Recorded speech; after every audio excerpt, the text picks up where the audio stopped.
In this, episode 10 of our MGS2 retrospective, Existence, we'll discuss in detail how the game connects with the history of the digital age and comments on the cultural crises in the United States.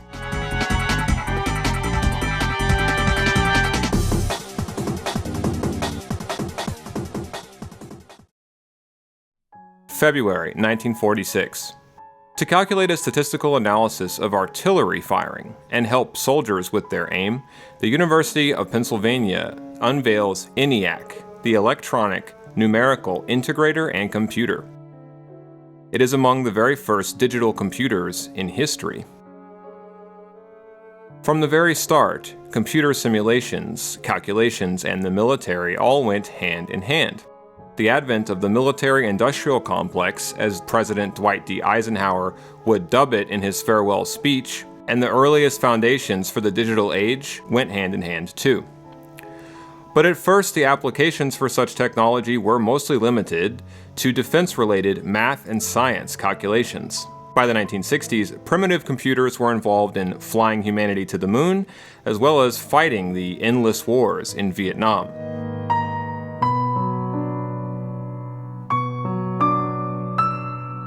But that was only half of the story. Because as far back as 1945, year zero, thinkers and tinkerers like Vannevar Bush, Norbert Wiener, and John von Neumann were already anticipating what the computer would become.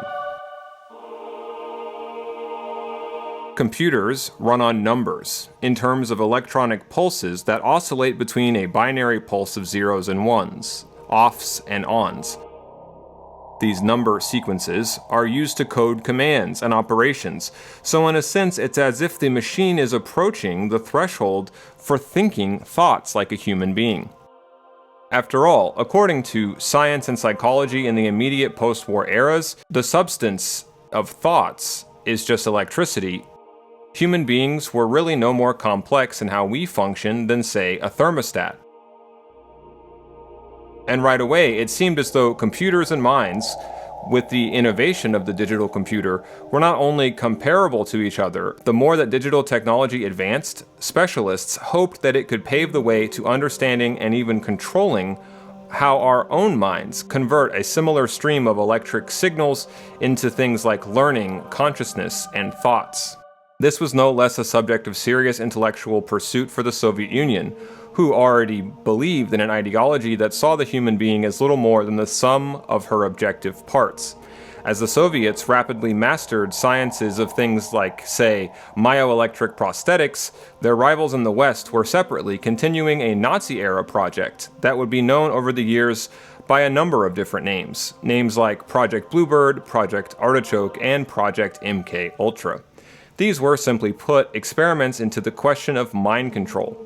The West was worried that the East had a head start on the dark arts of making prisoners talk in interrogations. And anyway, any idiot could see the uses of obtaining such a method of their own. These tests didn't get too far, even if they did last over several decades, but they make clear how seriously the governments of both East and West took this miniature not arms but brain race, this race to capture, contain, and convert, arguably, the human mind. Arguably, it was out of this brain race that we got one of the central subjects in MGS2, the rise of so-called artificial intelligence and neural networks. Going too in-depth here is beyond the remit of this essay, but put roughly, a neural network is a model that systematizes the possible processes behind human learning and decision-making. Originating from a psychologist in the late 50s, the neural network was established as a kind of map or blueprint to explain how learning could be modeled using mathematical systems, like algorithms, and arranged into hierarchies and process layers. In essence, the neural network provides a method of calibrating the entire system, comprised of what were originally called perceptron networks, as if to train that system to produce more accurate, or at any rate more desired outputs, given a certain set of inputs over time. All the actual processing, or learning, happens automatically and auto-generatively, once the so-called weights within the system guiding the processes along have been properly calibrated. The operative word here is network, from the essential principles behind this neural network idea as a series of connected nodes and hierarchies. In the 1970s, under the guidance of the Advanced Research Projects Agency, known today as DARPA, we got the basic framework for computer networks and the internet that we know and love today. Now, in the 21st century, the internet itself arguably functions somewhat like a big brain.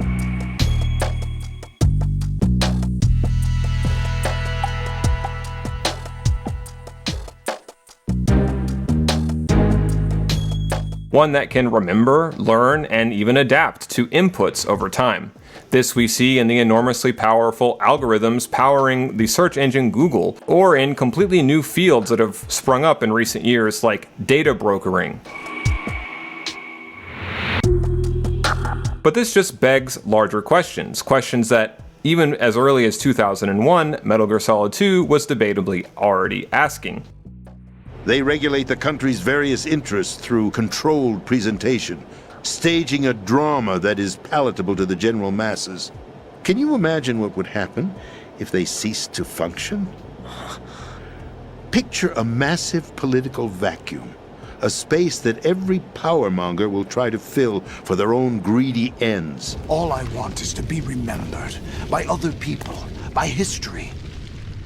The Patriots are trying to protect their power, their own interests, by controlling the digital flow of information.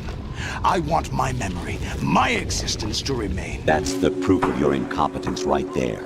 You lack the qualifications to exercise free will. So you see, you're a perfect representative of the masses we need to protect. Who else could wade through the sea of garbage you people produce?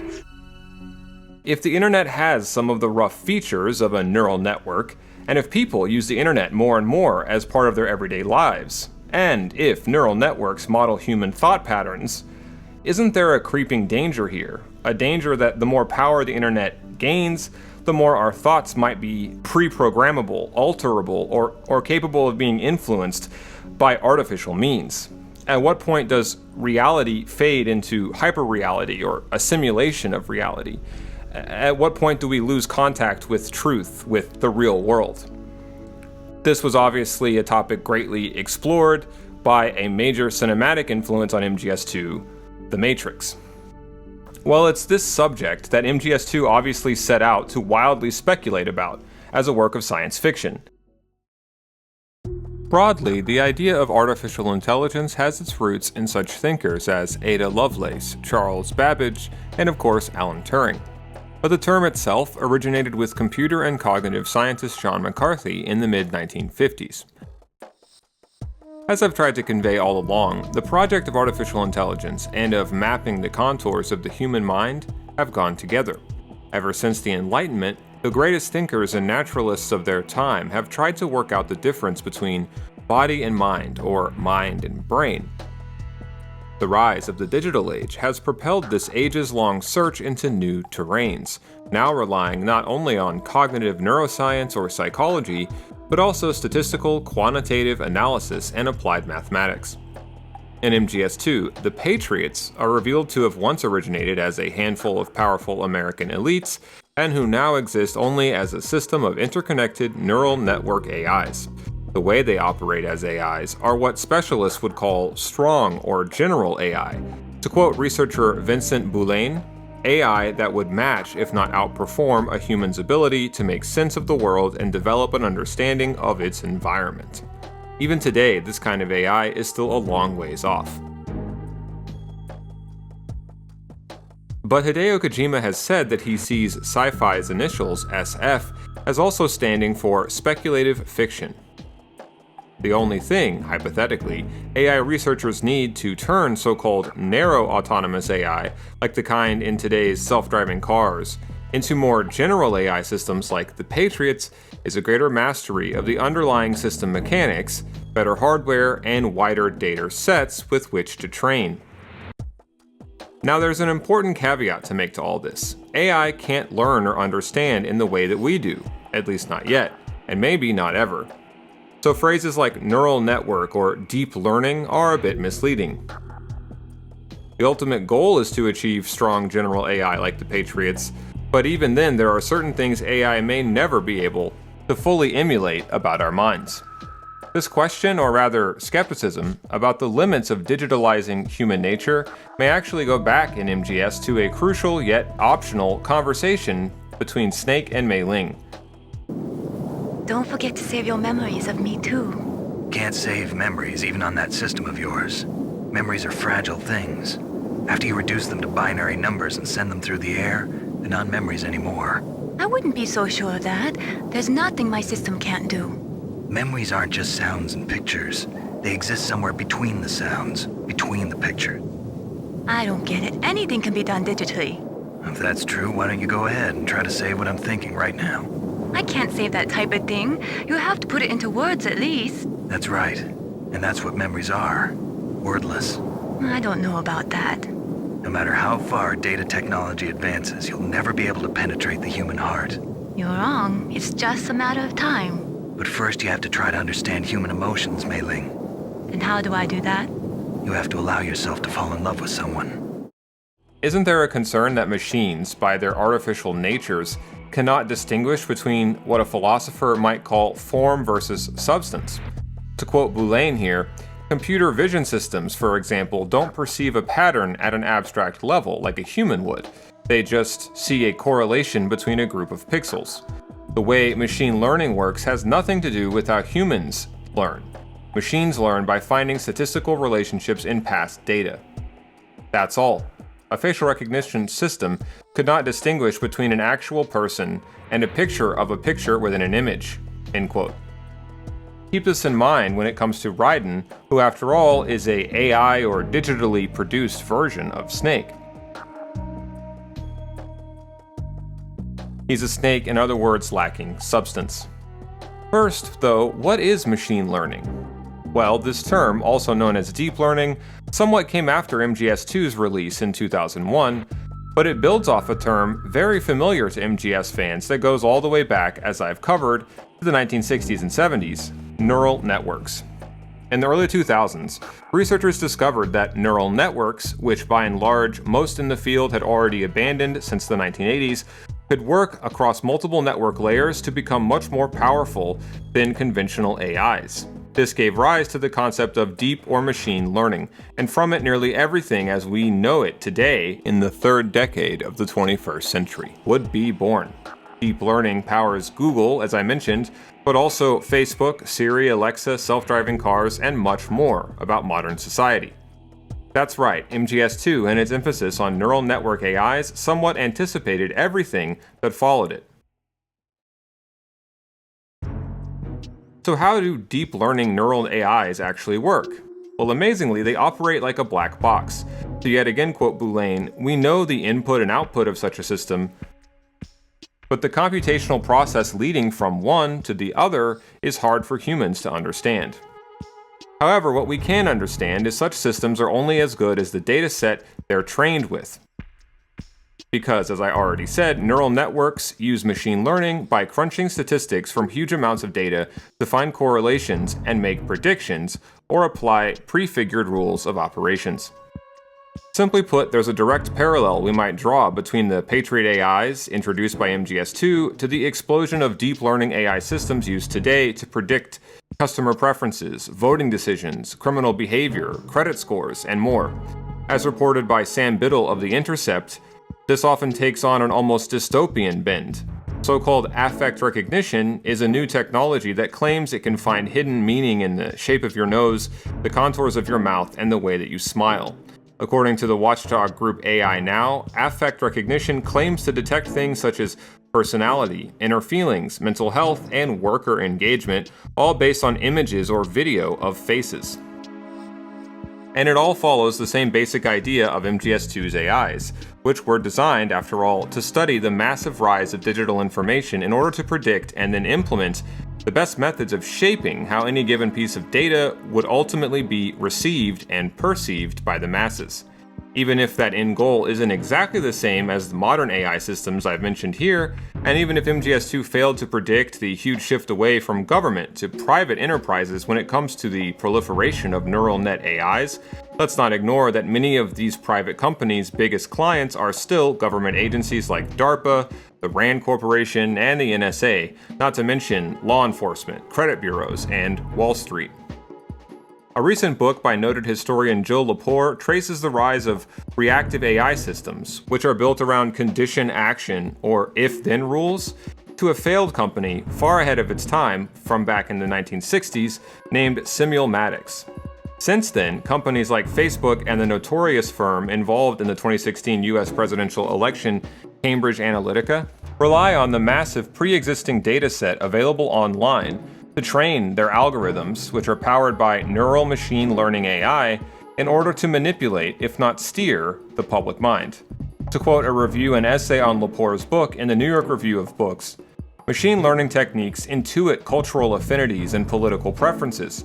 The algorithms sort users by location, education level, languages, financial history, property ownership, occupation, age, gender, sexual preference, and relationship status. They track almost everything you do, buy, read, or watch. And by using this surveillance system, political data firms, social media sites, and advertisers, companies like Facebook and Cambridge Analytica, in the words of one of the latter's executives, now have the power to bombard the public through blogs, websites, articles, videos, ads, every platform you can imagine, until we see the world the way that they want us to, until we vote for their candidate. It's like a boomerang. They send our data out, it gets analyzed, and it comes back at them as targeted messaging to change our behavior. Here's a question. How many revolutions do you know of where you can tell me the exact minute when the revolution began and the exact 4 square feet where it started? We can tell you exactly that these 4 square feet where this machine stands, and when it sent the first message from itself to another computer 400 miles to the north, exactly when that happened and what it was. And in fact, the first message ever was sent from this machine on October 29th, 1969 at 10:30 at night. Now, do you know what that message was? Not too many people do. So what was the first message ever on the internet? The Jah-Oray-Nu-Lee-Low. As in, lo and behold. MGS2 would begin a series-wide interest in the question of how the rise of the information age brought the entire world speaking a single language, namely English. This theme Kojima at least partially borrowed from the literary influence on Sons of Liberty, the New York Trilogy. As I covered in a previous episode, one of those stories in the trilogy has to do with a madman's quest to return humanity to the language that was spoken in the Garden of Eden, prior to both original sin and the fall of the Tower of Babel. And all 3 stories in the New York Trilogy deal in some major way with the question of language, how words can shape our sense of reality almost as if they have a life of their own. In Sons of Liberty, subtly, at least 2 characters can only hear the word Patriots as "la-le-lu-le-lo." Commander Jackson and Ames evidently have nanomachines that suppress the word from expressibility or comprehension. But this is really just a language joke that only makes sense in Japanese. An English speaker says ra-ri-ru, a Japanese speaker says ra-ri-ru. It's kind of a long story, but basically this is a nod to the difficulty that native Japanese and native English speakers have in pronouncing each other's words. It's also a nod to how World War II was in some respects a linguistic war. While the Imperial Japanese sought to spread their language as Asia's dominant lingua franca, the Americans devised so-called shibboleths to identify a Japanese by the syllables that he could not speak. One such test word, for example, was Lollapalooza. The point has to do with 2 crucial reference points for what MGS, starting with Sons of Liberty, wants to say about the information age. These are the so-called linguistic turn, as well as Dawkins' theory of memetics. To quote the University of London, the linguistic turn refers to a shifting focus beginning in the early 20th century onto the relationship between philosophy and language. This challenged the traditional tenets of historical objectivity, which assume that there is a real past which can be described as it actually happened. The linguistic turn argues that the past does not exist outside our textual representations of it, which cannot be separated from whatever ideological baggage that historians, and it should be added, language, bring to them. But this has to be combined, in the context of MGS2, with Dawkins' memes. In The Selfish Gene from 1976, British zoologist Richard Dawkins postulated that what really matters about genes isn't that DNA is the building block of all life, but rather why. And why DNA is the building block of all life is because of the underlying mechanism driving it to evolve and adapt, namely the mechanism called replication. The logical conclusion of this idea brought Dawkins to the notion that the principles and governing structures of life and evolution do not only necessarily exist in the realm of DNA, but even in the realm of ideas. The meme was Dawkins' word for this replicator unit that exists only in and communicated between human minds. In a revolutionary discovery, Dawkins posited that an evolutionary struggle may exist, and if the basics of natural selection and evolution do exist, among the ideas and cultures and words that we replicate simply by speaking and thinking. When we put these postmodern ideas together, we come to the crucial underlying notion informing MGS2. The computer age spread of English is part also of spreading a particular dominant culture, one that could allow a single meme family to conquer and control the minds of the entire world. This, in short, applies once and for all the logic of the Industrial Revolution, which standardized parts and created unifying efficiency and uniformity to the function of culture and society, which is to mass produce not products, but types of people, types of minds.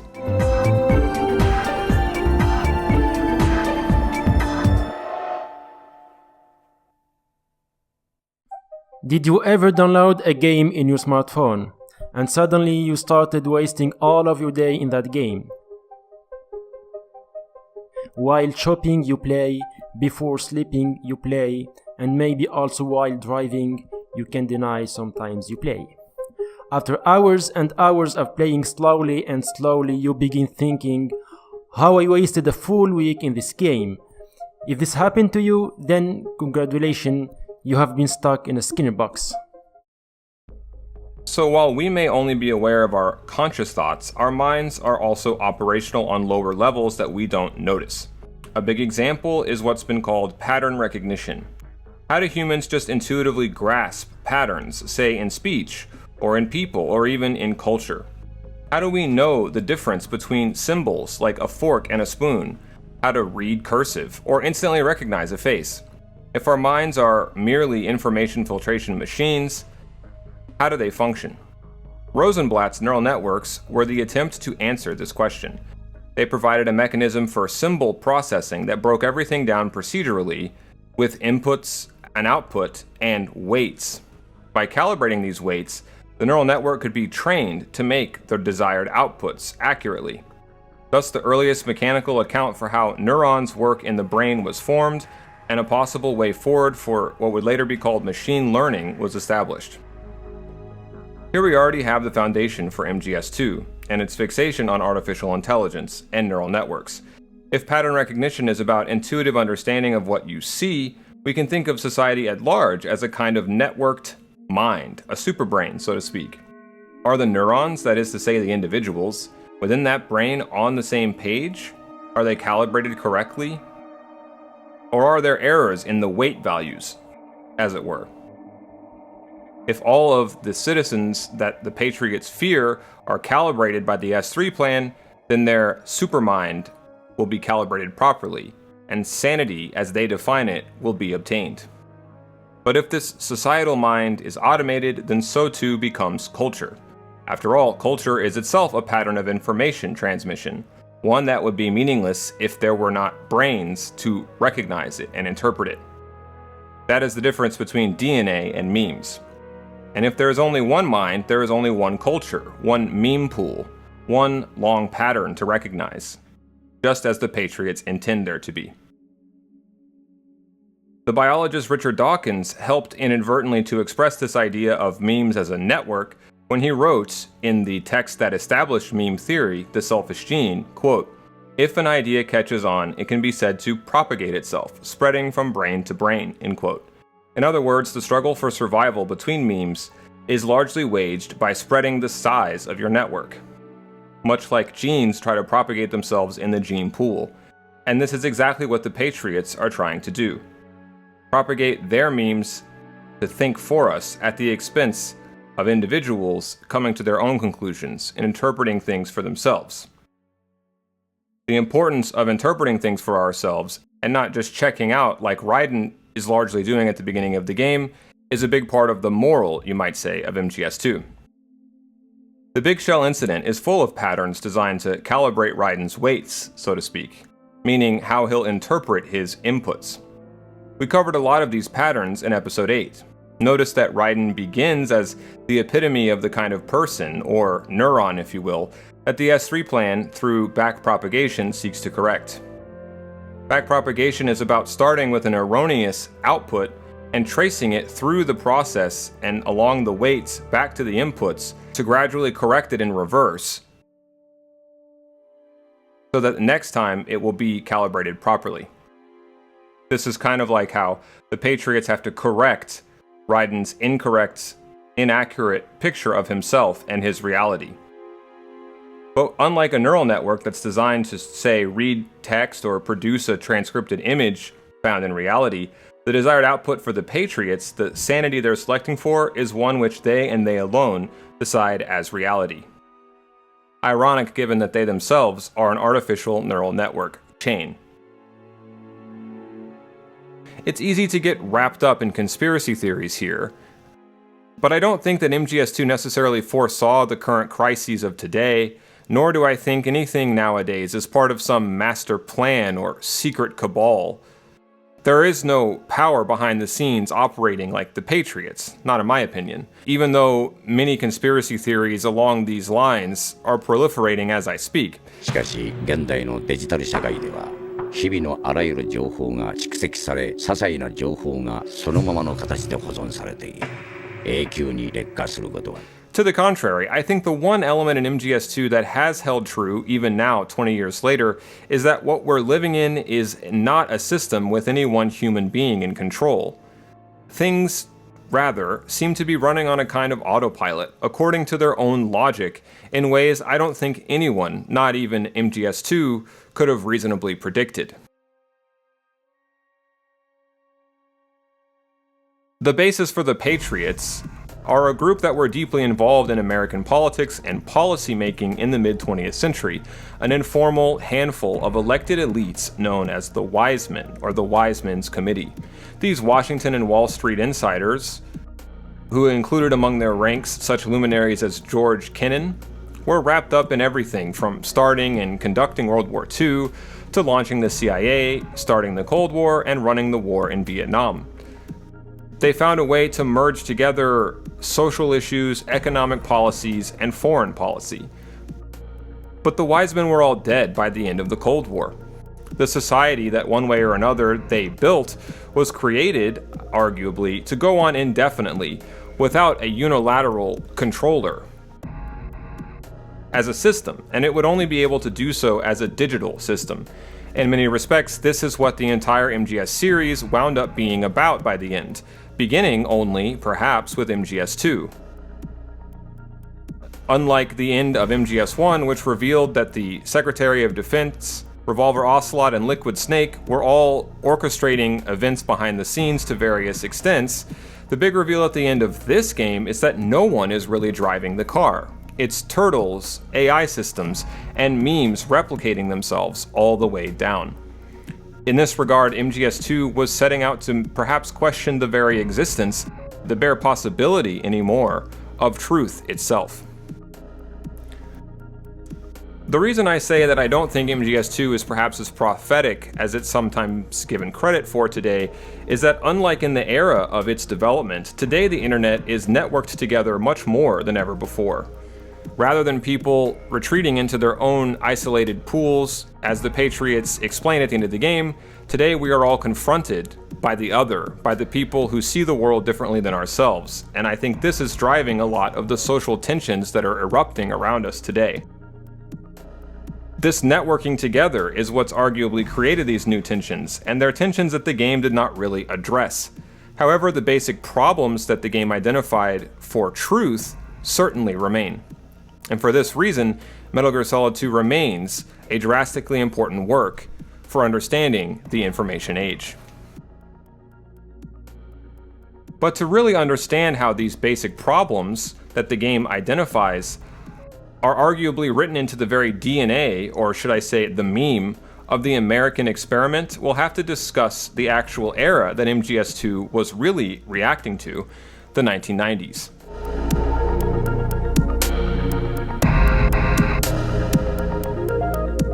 I'll end with this. How many of you watching this right now found my content only thanks to YouTube's algorithm? How many of you watching this right now already agreed with me before I even uttered a single word? How many of you are straight, white, male Metal Gear fans in their early 30s? Or ever owned a PS2, or ever watched a YouTube video on MGS2 before? There's no escaping from the data tidal wave. Everything we do in Liberty, this system has been built to study, quantify, and ultimately try and control. Controlling, keep in mind, not our content, but its context. The context in which it is and will be received.